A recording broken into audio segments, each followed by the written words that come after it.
Hello दोस्तों, let's क्रैकेट में आपका स्वागत है। और 12 मार्च 2023 का द हिंदू न्यूज़पेपर, उसका साइंस एंड टेक का पेज आप लोगों के सामने। चलिए देखते हैं कौन कौन से आर्टिकल काम किए। वैसे तो सारे ही लगभग काम कैसे हैं, बट फिर भी जो चीज़ें काम की हैं सिर्फ उनको ही पढ़ेंगे। पहला आर्टिकल लिखा हुआ है कि world fastest camera confirm how films form shoot. Okay, तो ये स्टडी हमारे वैसे तो किसी काम की नहीं, बट देखते रहते हैं कि आखिर देखो, ये नहीं पढ़ना, ये नहीं पढ़ना, ये भी नहीं पढ़ना, और इवन ये भी नहीं पढ़ना आपको। ओके, तो सिर्फ यहाँ तक आपका काम खत्म हो जाएगा, तो ख़त्म करते हैं ना पढ़ के। ओके, तो लिखा हुआ है कि जो जर्मनी के साइंटिस्ट हैं, यूएस के साइंटिस्ट हैं, उन्होंने मिल करके दुनिया का सबसे fastest single shot laser camera यहाँ पर तैयार किया है। और जितने भी पुराने कैमरा हैं उनसे 1000 गुना तेज़ी से ये जो है वो आपका जो कह सकते हैं कि शॉट यहाँ पर लेता है। ओके, तो ये एक महारत यहाँ पर हासिल हुई है बेसिकली, अगर हम देखें। और इन्होंने इसका टेस्ट भी यहाँ पर किया, और टेस्ट में इन्होंने ये देखा कि जो हाइड्रोकार्बन हम बर्न करते हैं, उस हाइड्रोकार्बन के बर्न करने में जो फ्लेम वगैरह यहाँ पर निकलती हैं, और उससे जो सूट यहाँ पर बनता है, ये शूट देखो, एक तो वर्ड है ये SHOT। ओके, ये अलग है और ये सूट अलग है। ये सूट है, ओके, और ये शूट है, तो दोनों में अंतर है। तो यहाँ पर जो हाइड्रोकार्बन फ्लेम्स हैं उससे कैसे सूट बनता है, उसको जो है वो बेसिकली यहाँ पर देखा। क्योंकि हमारे किचन वगैरह के अंदर है, या फिर कहीं पर भी आप देखोगे कार इंजन है, स्टोव्स वगैरह हैं, या वाइल्ड फायर्स हैं, उन सभी में किसी न किसी तरीके के सूट जो है वो यहाँ पर निकलता है। पोल्यूटेंट्स भी हम उनको जो है वो कह सकते हैं। तो उन सब से ये कह सकते हैं कि भाई इन सब के लिए हमारी समझ जो है वो यहाँ पर बढ़ेगी। और ये कैमरा, इसने ये डिटेक्ट करने में काफ़ी मदद की। इवन उसकी इमेजेस भी यहाँ पर जो है वो ले पाएगा। और ये जो डिवाइस जिस टेक्निक पर काम कर रही है, उस टेक्निक का नाम भी यहाँ पर दिया गया है, that is called the LSCUP, यानी कि laser sheet compressed ultra fast photography. Okay, खैर हमें इससे ज़्यादा डिटेल में नहीं जाना, आपको भी पता है कि इससे ज़्यादा डिटेल में पढ़ के कुछ नहीं होने वाला। आगे बढ़ते हैं, अगले आर्टिकल की तरफ चलते हैं। यहाँ पर जो एस्ट्रोबायोलॉजिस्ट हैं, उन्होंने आर्टिफिशियल इंटेलिजेंस से युक्त ऐसी चीज़ें तैयार की हैं जो कि मार्स पर लाइफ को ढूंढने में मदद करेंगी। मतलब क्या है कि हम लोग मार्स के ऊपर ये ढूंढने की कोशिश कर रहे हैं कि लाइफ वहाँ पर है कि नहीं है। तो ऐसे लाइफ के जो ट्रेसेस मार्स पर मिलेंगे उनको कहा जाता है बायो सिग्नेचर। देखो, टर्म मैंने हाईलाइट भी की हुई है, ये रही। ओके, तो मार्स पर हम बेसिकली बायो सिग्नेचर ढूंढने की कोशिश कर रहे हैं, यानी कि लाइफ की प्रेजेंस को ढूंढने की कोशिश कर रहे हैं। उसमें साइंटिस्ट अपना दिमाग तो लगाएंगे ही लगाएंगे, लेकिन अपना दिमाग अकेले लगाएंगे तो फिर आप समझो कि टाइम बहुत ज़्यादा लगेगा। ओके, क्योंकि हमारी एक क्षमता है। तो क्यों ना हम उस टाइम को कम करें। तो उस टाइम को कम करने के लिए हमें अपनी क्षमता से ज़्यादा अधिक चीज़ें यूज़ करनी पड़ेंगी, और उसी में काम आएगा हमारा मशीन लर्निंग एल्गोरिदम या आर्टिफिशियल इंटेलिजेंस। इसने क्या किया कि इसने जो सर्चिंग एरिया था मार्स पर, उस एरिया को 97% रिड्यूस कर दिया। मतलब हम तो 100% एरिया सर्च करते लाइफ की पॉसिबिलिटी के लिए, लेकिन इस मशीन लर्निंग तकनीक के जरिए ये एरिया 97% तक कम हो गया। अब हमें सिर्फ 3% एरिया को देखना है। हमारी पॉसिबिलिटी 88% तक यहाँ पर बढ़ गई है। ओके, तो ये भी काफ़ी इंपॉर्टेंट है, यानी कि हम ढूंढने की क्षमता हमारी जो है वो 88% तक यहाँ पर बढ़ गई है। अब आपको इसमें याद क्या रखना है, तो याद कुछ भी नहीं रखना आपको, जस्ट बायो सिग्नेचर क्या टर्म है इसको थोड़ा सा याद रखना है। बाकी किस तरीके से मशीन लर्निंग और एल्गोरिदम्स वगैरह यहाँ पर यूज़ हो रहे हैं, तो उस चीज़ को भी थोड़ा सा आप दिमाग में रखो कि हाँ, इतनी बड़ी स्केल पर भी हम इसको यूज़ यहाँ पर कर पा रहे हैं। तो बायो सिग्नेचर के डिटेक्शन में ये हमें थोड़ी सी प्रोबेबिलिटीज़ जो हैं उनको बेहतर कर देता है, और इतना पॉइंट आपको ध्यान में रखना है। इसके बाद अगर हम बात करें आगे, तो एक हाई सीज ट्रीटी यहाँ पर जो है वो साइन हुई। ओके, यूएन के जो मेंबर्स हैं सबने मिलकर के इस हाई सी ट्रीटी को यहाँ पर साइन किया लगभग 20 साल के बाद। और आप देखो 38 घंटे के फाइनल नेगोशिएशंस के बाद ये ट्रीटी जो है वो यहाँ पर साइन की गई। तो ये एक तरीके का फ्रेमवर्क है। अब हाई सी क्या होता है, तो अब अलग अलग कंट्री का अपना एक कह सकते हैं टेरिटोरियल वाटर होता है, एक्सक्लूसिव इकोनॉमिक जोन होता है। उससे आगे का जितना भी वाटर है वो सब हाई सी के अंदर में माना जाता है। ओके, तो लगभग 70% दुनिया का जो वाटर है वो आपका इस तरीके का हाई सी के नाम से जो है वो जाना जाएगा। तो अब ये ट्रीटी बेसिकली कहती क्या है, ये कहती है कि हम जो है वो प्रोटेक्ट करेंगे मरीन बायोडाइवर्सिटी को, और साथ ही साथ जो इंटरनेशनल वाटर है उस पर अपनी ओवरसाइट को भी यहाँ पर बढ़ाएंगे। और जो कंट्रीज़ का अपना नेशनल जुरिस्डिक्शन है, ओके, उससे आगे का जितना भी वाटर है उसको ये ट्रीटी जो है वो कवर करेगी। ओके, तो 200 नॉटिकल माइल्स तक होता है ना, 200 नॉटिकल माइल्स को जब आप किलोमीटर में कन्वर्ट करोगे तो 370 किलोमीटर के आगे का जितना भी एरिया होगा वो सब हाई सीज ट्रीटी के अंदर में कवर यहाँ पर किया जाएगा। और इस तरीके से हम 70% वाटर को कवर यहाँ पर कर सकते हैं। इससे मैराइन प्रोटेक्टेड एरियाज भी सुरक्षित रहेंगे और साथ ही साथ रेगुलेशंस भी थोड़ी सी बेहतर यहाँ पर हो पाएंगी। अगर हम बात करें हाई सीज ट्रीटी के बारे में तो यूएन मेंबर्स स्टेट ने इसको यहाँ पर एग्री कर दिया और अब ये लीगल फ्रेमवर्क यहाँ पर बन चुका है। और इसमें हमने ये कहा है कि अभी फ़िलहाल हम लक्ष्य रखते हैं 2030 का, और 2030 तक हम हाई सीज ट्रीटी के अंदर में 30% हाई सीज को प्रोटेक्ट करने का टारगेट रखते हैं। तो ये एक टारगेट हो गया 30/30 के नाम से। ओके, तो 30/30 फ्रेमवर्क इस समय दुनिया में फेमस है। क्यों? क्योंकि हाल ही में जो मॉन्ट्रियल कनाडा के अंदर में CBD की मीटिंग हुई थी, कॉन्फ्रेंस ऑफ पार्टीज। ओके, तो उसमें भी 30/30 एजेंडा जो है वो सब यहाँ पर सेट किए गए, उसके अंदर में अलग अलग टारगेट भी रखे गए। ऐसा ही एक टारगेट जो है वो यहाँ पर भी निकल करके आ रहा है। ये ओशियन ट्रीटी इसी का ही पार्ट यहाँ पर हो जाती है। तो अभी आपको इतना ध्यान रखना है कि इसका जो टारगेट है वो 2030 तक 30% एरिया को कंजर्व करने का यहाँ पर है, उसको सुरक्षित रखने का, उसको प्रोटेक्ट रखने का है।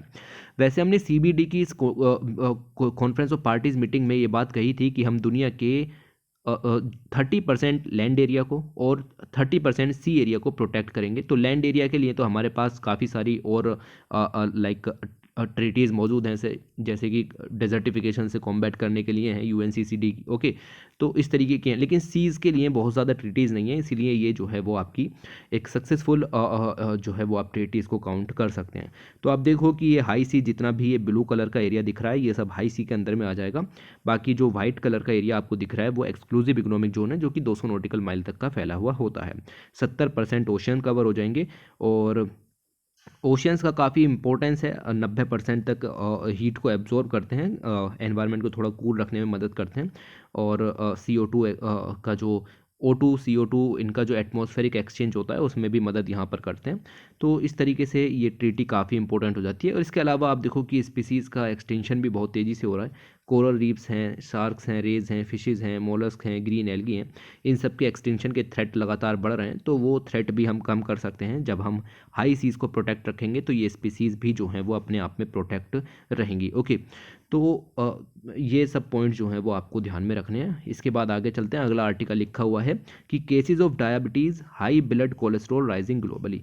तो ग्लोबली लोग जो हैं वो उल्टी सीधी चीज़ें खा रहे हैं, अनहेल्दी फूड खा रहे हैं, लेस एक्सरसाइज कर रहे हैं, इनएडिक्वेट, ठीक है। तो इन सब के कारण जो है वो टाइप 2 डायबिटीज़ का खतरा लगातार दुनिया में बढ़ रहा है। और आप ये आंकड़े यहाँ पर ध्यान में रख सकते हैं, हालांकि इतना सब ज़रूरी नहीं है।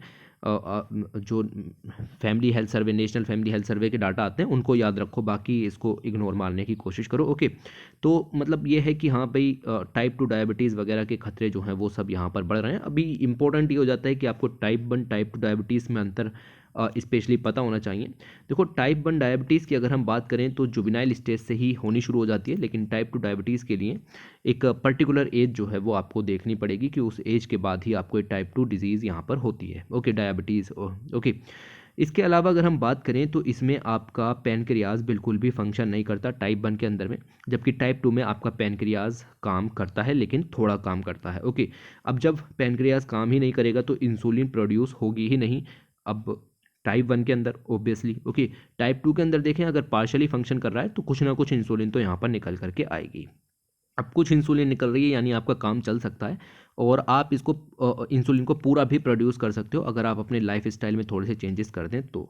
लेकिन अगर आप टाइप 1 को यहाँ पर देखने की कोशिश करें तो टाइप 1 में आप पहले से ही कोई भी इंसुलिन नहीं प्रोड्यूस कर पा रहे हैं, इसीलिए ये कैन नॉट बी प्रिवेंटेड है। ओके, तो आप इसको यहाँ पर ध्यान में रखना, और इसको रिवर्स भी नहीं किया जा सकता।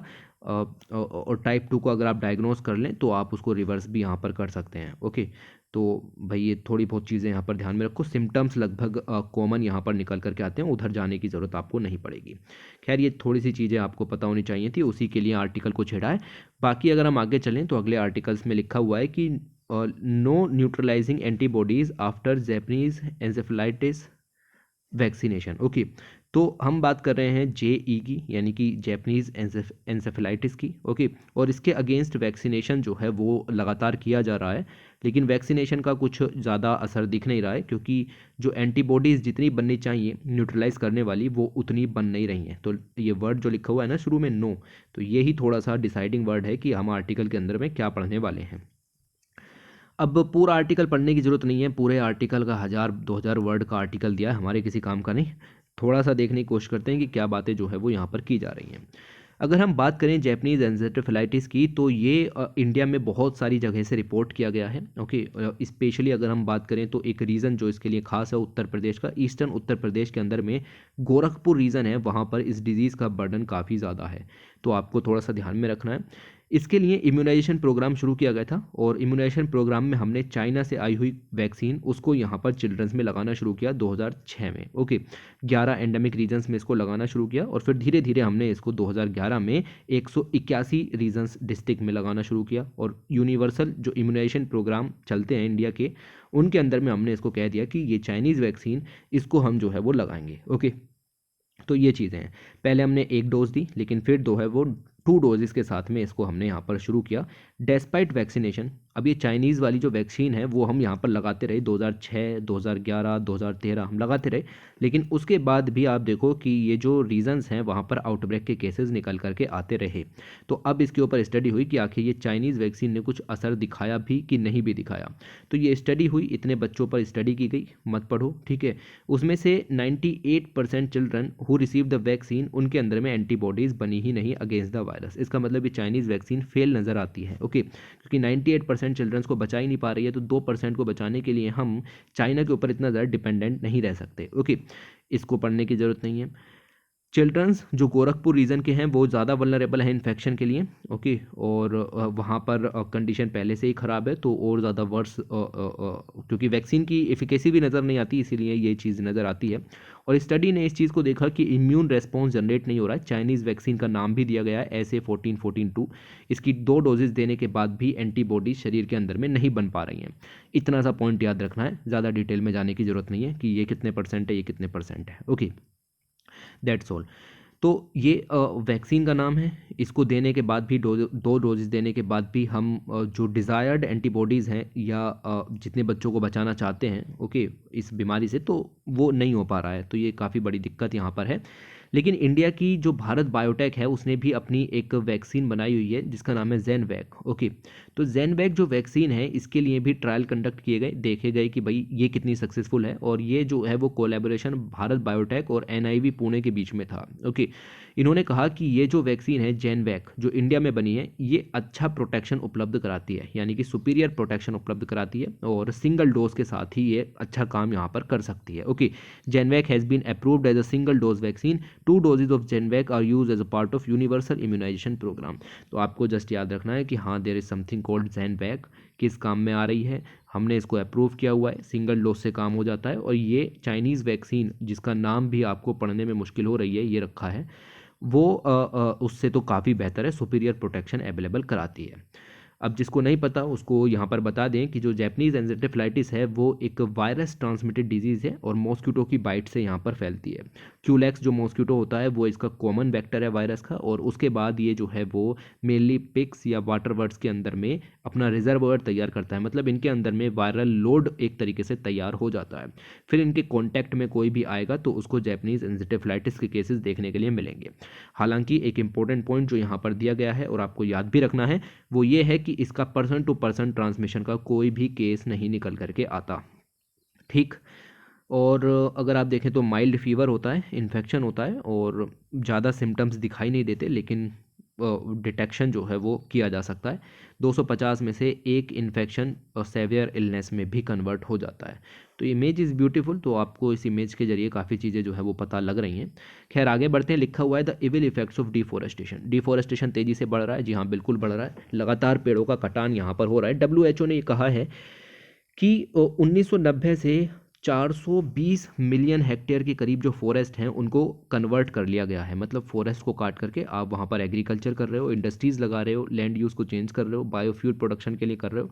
तो ये काफ़ी बिल्कुल भी मतलब सही नहीं है। ओके, और इसका जो इम्पैक्ट है स्पेशली ट्रॉपिकल रीजन की जो कंट्रीज़ हैं लाइक इंडिया, चाइना, अफ्रीका, ये ब्राज़ील जैसी कंट्रीज़ के ऊपर इसका इम्पैक्ट पड़ेगा। ये बात WHO ने हाल ही में इस बात को यहाँ पर कहा। तो इसी के ऊपर इन्होंने ये आर्टिकल पूरा लिखा है कि व्हाट इज़ डिफॉरेस्टेशन और उसके क्या क्या इम्पैक्ट यहाँ पर पड़ते हैं। अगर हम फूड एंड एग्रीकल्चर ऑर्गेनाइजेशन की माने तो उन्होंने अपनी एक रिपोर्ट पब्लिश की है। रिपोर्ट का नाम याद रखना है, रिपोर्ट है ग्लोबल फॉरेस्ट रिसोर्स असेसमेंट। कई बार पूछा भी गया है, पहले भी, आगे भी पूछा जाता रहेगा क्योंकि ये रिपोर्ट काफ़ी इंपॉर्टेंट है। इन्होंने कहा है कि 31% ऑफ लैंड जो है वो फॉरेस्ट के द्वारा कवर है। ओके, अर्थ पर अगर हम देखें तो अगर ट्रीज़ यहाँ पर गिराए जाते हैं तो सिंपल सी बात है कि कार्बन डाइऑक्साइड का कंसंट्रेशन एटमॉस्फेयर में बढ़ जाएगा। ओके, कोई दो राह नहीं है। अब जब एटमॉस्फेयर में कार्बन डाइऑक्साइड का कंसंट्रेशन बढ़ जाएगा तो ग्लोबल वार्मिंग भी यहाँ पर बढ़ जाएगी। Deforestation increase 11% of the green house gas emission and okay, तो मतलब ग्रीन हाउस गैस के इमिशन में डिफॉरेस्टेशन की वजह से 11% का इंक्रीज़ देखने के लिए मिला है। क्या आपको ये डाटा याद रखने की ज़रूरत है? तो मेरे हिसाब से तो नहीं याद रखना, बट आपको थोड़ा सा लिंक यहाँ पर होना चाहिए। इसके अलावा हार्वर्ड यूनिवर्सिटीज़ के साइंटिस्ट ने भी ये कहा है कि जितना ज़्यादा डिफॉरेस्टेशन होगा उतना ही ज़्यादा इन्फेक्शियस जर्म्स जो हैं वो फैलेंगे। मलेरिया के, डेंगू के केसेस आपकी कंट्री के अंदर में यहाँ पर बढ़ेंगे, जिससे कि ह्यूमन हेल्थ बर्डन बढ़ जाएगा। इसके अलावा अगर हम बात करें एनवायरमेंटल सोसाइटी ऑफ इंडिया की, तो वहाँ के साइंटिस्ट ने भी कहा है कि जैसे जैसे डिफॉरेस्टेशन में 1% का इंक्रीज़ यहाँ पर होता है, ड्रिंकिंग वाटर की अवेलेबिलिटी 0.93 यानी लगभग 1% ही डिक्रीज़ यहाँ पर हो जाती है। मतलब जितने ज़्यादा पेड़ कटेंगे उतना कम पानी ड्रिंकिंग वाटर का आपको अवेलेबल यहाँ पर होगा। इसके अलावा अगर हम बात करें तो ट्रीज़, ओके, ट्री जो है वो एटमॉस्फेयर में वाटर को रिलीज़ भी करते हैं ट्रांसपिरेशन के दौरान। ओके, और यही वाटर जो है वो रेनफॉल के रूप में हमारे पास वापस भी आता है प्रेसिपिटेशन की कंडीशन से। तो ट्रांसपिरेशन होगा तभी प्रेसिपिटेशन होगा। ओके, तो अगर ट्रांसपिरेशन कम हुआ तो प्रेसिपिटेशन भी कम होगा, और वैसे ही इंडिया की पूरी इकोनॉमी प्रेसिपिटेशन पर चल रही है। तो आप इस बात को समझने की कोशिश कीजिए कि जितने ज़्यादा पेड़ गिरेंगे या डिफॉरेस्टेशन जितना ज़्यादा होगा उतना ही जो प्रेसिपिटेशन है वो यहाँ पर कम होगा और इकोनॉमी को नुकसान जो है वो देखने के लिए मिल सकता है, जिससे कि फूड सप्लाई, लैंड यूज़ और आदि चीज़ों पर भी असर पड़ेगा।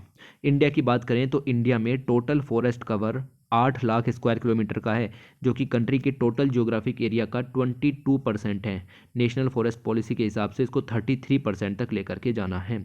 इसमें से अगर हम बात करें तो जो अंडमान निकोबार आइलैंड हैं उनमें लगभग 87% तक एरिया फॉरेस्ट के द्वारा ढका हुआ है। ओके, तो कॉलोनियल समय से अगर हम पूरा इतिहास जानने की बात करें कि फॉरेस्ट गवर्नेंस किस तरीके से चला, तो अलग अलग तरीके के रिजर्व फॉरेस्ट और प्रोटेक्टेड फॉरेस्ट ये सब चीज़ें यहाँ पर चलती थी।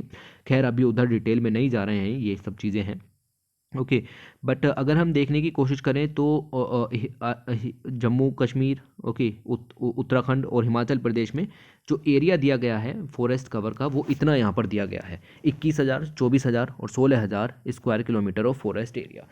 तो ये सब चीज़ें जो हैं, ये आंकड़ा कहाँ से निकल करके आया है, ये सब आंकड़ा आपको यहाँ से याद रखने की ज़रूरत नहीं है। एक्चुअली आपने जब ये रिपोर्ट यहाँ पर आई थी तब उसके बारे में पढ़ा हो, तब आपको ये चीज़ें ध्यान में रखनी है, क्योंकि यूपीएससी अभी एक भारी क्वेश्चन निकालने की कोशिश करेगा कि इन 3-4 स्टेट्स को डिक्रीजिंग ऑर्डर में लगाओ उनके फॉरेस्ट कवर के।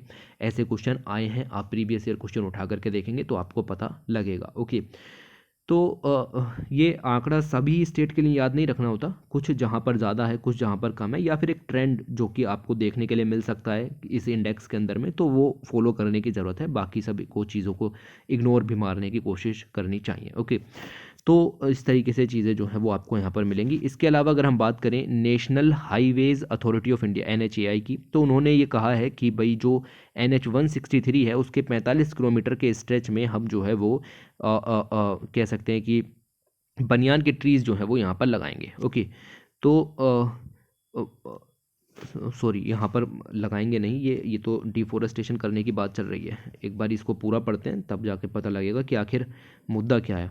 लगाने का तो ये कह ही नहीं सकते। Likewise the National Highway Authority of India is set to start the expansion of the 45 kilometre stretch of NH 163। तो अच्छा, इसको 45 किलोमीटर स्ट्रेच करने के लिए 9,000 के करीब बनियान के ट्री जो हैं वो तेलंगाना के अंदर में डिस्ट्रॉय करने की बात यहाँ पर हो रही है। ओके, तो क्रिटिकल ही रिव्यू है, बचाना नहीं है, लगाना नहीं है, डिस्ट्रॉय ही करना है। तो ये जो बनियान के ट्रीज़ होते हैं, आपने देखा हो, बहुत बड़े होते हैं, पुराने ट्रीज़ होते हैं और सेंचुरीज ओल्ड होते हैं। ओके, और इनमें जो कार्बन सिक्वेस्ट्रेशन का पोटेंशियल है वो भी काफ़ी ज़्यादा होता है, और इनकी जो इकोलॉजिकल वैल्यूज़ होती हैं वो भी बाकी ट्रीज़ से तो बहुत ज़्यादा यहाँ पर होती हैं। ओके, मतलब बहुत सारी कम्युनिटीज़ को सपोर्ट भी करते हैं, और जो आपके कह सकते हैं कि बर्ड्स हैं या और एनिमल्स हैं उनको फीड भी यहाँ पर जो है वो प्रोवाइड कराते हैं। तो अगर हम कुल मिलाकर के बात करें तो डिफॉरेस्टेशन के इविल इम्पैक्ट बहुत ज़्यादा हैं, और हमें इसको अगर डिफॉरेस्टेशन को रोकना है तो प्रोटेस्ट करना पड़ेगा, जैसे कि प्रोटेस्ट बाकी कंट्रीज़ के अंदर में होते हैं, लेकिन इंडिया में लोगों को थोड़ा अवेयर होने की ज़रूरत है कि ये चीज़ें किस तरीके से काम यहाँ पर करती हैं। खैर, ये इससे भी ज़्यादा पॉइंट्स आपको और भी याद होंगे। खैर, फिलहाल हम इतना डिस्कस करते हैं। आगे लिखा हुआ है क्वेश्चन कॉर्नर बम्बल बी, और लिखा हुआ है कि कैसे बम्बल बी का बिहेवियर सोशल लर्निंग में प्ले करता है। तो हमारा कहीं एग्जाम में कुछ नहीं आने वाला, इवन आपके इंटरेस्ट के लिए मैंने ये दे दिया। अगर आप जानना चाहते हैं तो आप इसको रीड कर सकते हैं, एक स्क्रीनशॉट लीजिए और पढ़ दीजिए। ओके, यहाँ पर ये ख़त्म होता है पेज, और इसी के साथ मैं वीडियो को एंड करता हूँ। Thanks for watching, take care.